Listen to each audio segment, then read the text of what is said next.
తథా కృపయా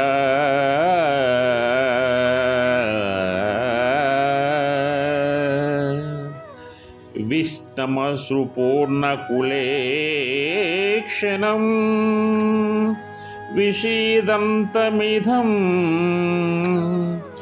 వాక్యమువాచ మధుసూదన.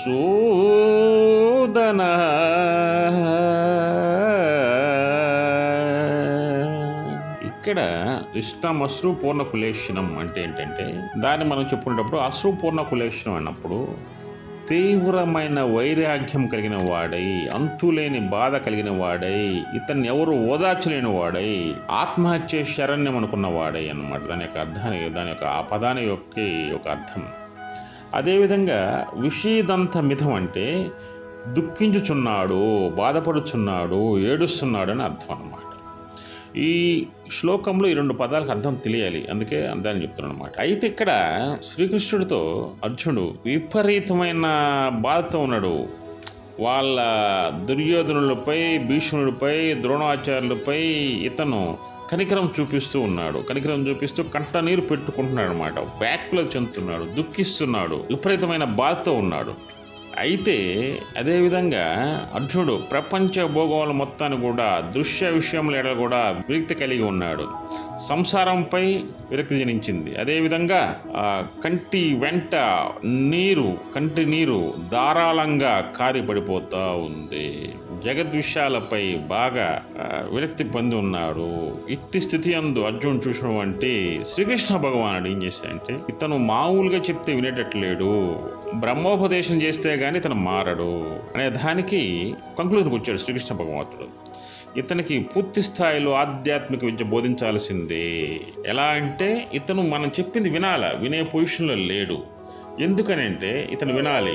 ఎంతటి వారైనా సరే, వారికి ఆకలి లేదనుకో, వాళ్ళకి అన్నం సహించు, వారికి అదేవిధంగా జ్ఞానం పొందాలని ఆలోచన ఎందుకో, వాళ్ళు జ్ఞానాన్ని పొందలేరు. అదేవిధంగా ఆలోచించలేని వాడికి జ్ఞానం మనం అందించినా వాడు స్వీకరించలేడు. అదేవిధంగా ఇక్కడ అర్జునుడు విపరీతమైన బాధలో ఉన్నాడు. మనం ఏం చెప్పినా వినట్లేదు. ముందు అతని లోపల ఉన్న బాధ, అసలు ఆ బాధ ఎందుకు వచ్చింది, అంతర్లీనమైనటువంటి అధర్మాన్ని బయటకు తీయాలి, అతని ఒంటిలోకి ధర్మాన్ని నింపాలి.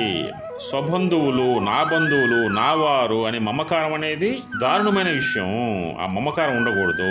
మీరు గమనిస్తున్నా తెలుసుకోండి. ఒకటి, చాలామంది కుల సంఘ నాయకులు ఉంటారు. ఇది నా కులం గొప్పది, నా కులం గొప్పది, నా వాళ్ళు గొప్ప అంటారు.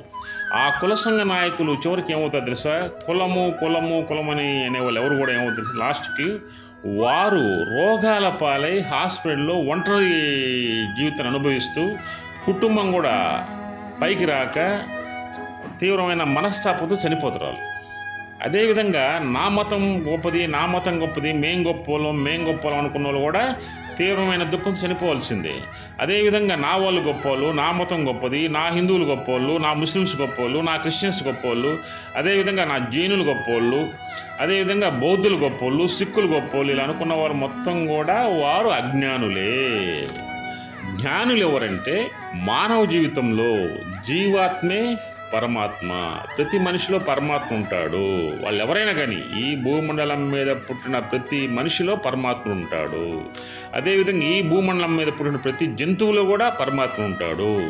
ఈ భూమండలం మీద జన్మించినటువంటి ప్రతి పక్షిలో కూడా పరమాత్మ ఉంటాడు. అదేవిధంగా ఈ ప్రపంచంలో ప్రతి వస్తువులో పరమాత్ముడు ఉండనే ఉంటాడు. దాంట్లో ఎటువంటి సందేహం లేదు. ఆ పరమాత్మని అంటే ఎదురువారిని ఎవరైతే సమాన దృష్టితో చూస్తారో వాళ్ళు మాత్రమే పరమాత్మని, దైవాన్ని చూడగలరు. వాడు నా కులం కాదు అని చూడకూడదు, వీడు నా మతంగా చూడకూడదు అన్నాడు వాడు రోగాల పాలై, అప్పుల పాలై, దిగులు పడి, కుటుంబం అస్తవ్యస్తానికి గురై చనిపోయే ప్రమాదం ఉంటుంది. అందువల్ల జనులారా, నేను చెప్పేది ఒకే ఒక విషయం, మీరు ఎప్పుడు కూడా అందరిని సమాన దృష్టితో చూడండి. ప్రతి మనిషిని గౌరవించండి. మీ ఇంటికి వచ్చిన వాళ్ళకి ఒక ముద్ద అన్నం పెట్టండి. ఆకలైన వాడికి అన్నం పెట్టండి. ఆకలి లేని వాడికి పెట్టకూడదు, ఆకలైన వాడికి అన్నం పెట్టాలి. అది గొప్ప విషయం. అన్నదానం మహాభాగ్యం. అందుకే చూడండి, మన పితృదేవతలు చనిపోయినప్పుడు కాయ కొంచెం ముడితే కానీ ఆ పిండానికి సంపూర్ణత్వం రాదు. అంటే కాకిలో కూడా మహాత్ముడే ఉన్నాడు. కాకి శనీశ్వరుని యొక్క వాహనం, అంటే కర్మసిద్ధాంతి. అందువల్ల ఎవరిని కూడా మనం దూషించకూడదు, ఎవరిని ఇబ్బంది పెట్టకూడదు అనేది దీని యొక్క సూక్ష్మం. మీరు ఎటువంటి పరిస్థితుల్లో ఈ నియమాలు పాటిస్తారని నేను కోరుకుంటున్నాను. అదేవిధంగా ఇక్కడ శ్రీకృష్ణుడు ఇంకా ఆలోచనకు వచ్చాడు, అర్జునుడికి బ్రహ్మోపదేశం చేయాలి అనేది అనుకున్నాడు. జై శ్రీకృష్ణ, జై శ్రీకృష్ణ.